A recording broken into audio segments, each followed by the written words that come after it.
ওং তৎসৎ।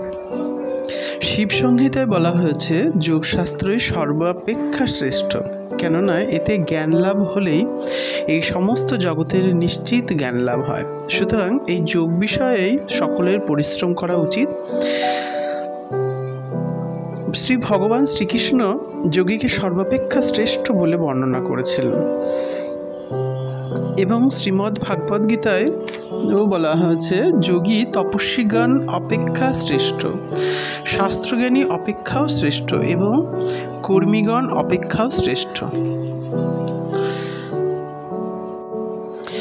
এমনকি যোগ বিষয়ে জিজ্ঞাসু ব্যক্তিরও পরম ফল লাভ হয়ে থাকে।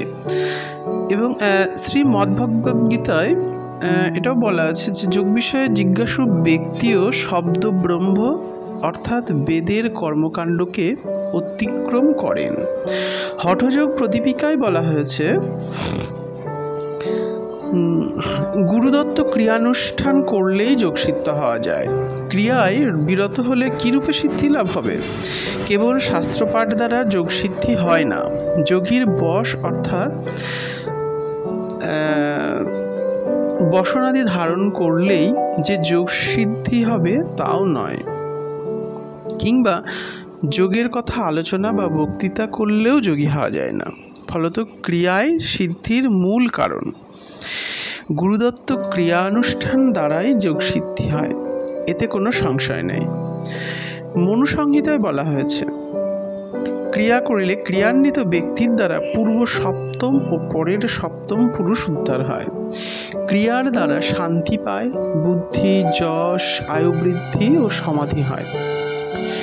সদা এই রূপে ক্রিয়া বারবার করতে হবে। অনুগ্রহ করে ক্রিয়া করলে বড় হইবে। ক্রিয়া করলেই ব্রহ্মকে জেনে সম্যক প্রকারে সিদ্ধি হয়। অর্থাৎ সমাধিতে থেকে অন্য কিছু করুক আর না করুক, যে আপনার আত্মাকে আত্মার দ্বারা জয় করেছে সেই ব্রাহ্মণ। সকল ভূতে আত্মা ব্রহ্মস্বরূপে রয়েছেন। আত্মাই যখন সর্বব্যাপী ব্রহ্ম হইলেন তখন সকল ভূতই আত্মা। যারা ক্রিয়া করে তারা সর্বত্রতে ব্রহ্মস্বরূপ সমান দেখে স্বরাজ্য অর্থাৎ সর্বশক্তিমানের প্রকাশ পায়। মূর্খ অপেক্ষা যারা গ্রন্থ পাঠ করেছে তারা শ্রেষ্ঠ।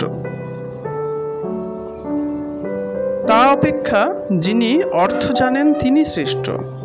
অর্থাৎ আত্মাকে যিনি জেনেছেন তদপেক্ষা যিনি ক্রিয়া করেন অর্থাৎ ক্রিয়ার পরাবস্থায় যিনি থাকেন তিনি শ্রেষ্ঠ। ক্রিয়া করলে পরম গতিকে প্রাপ্ত হয়। পরম গতি অর্থাৎ স্থিতি। ক্রিয়া করিলে ঈশ্বর লাভ হয়।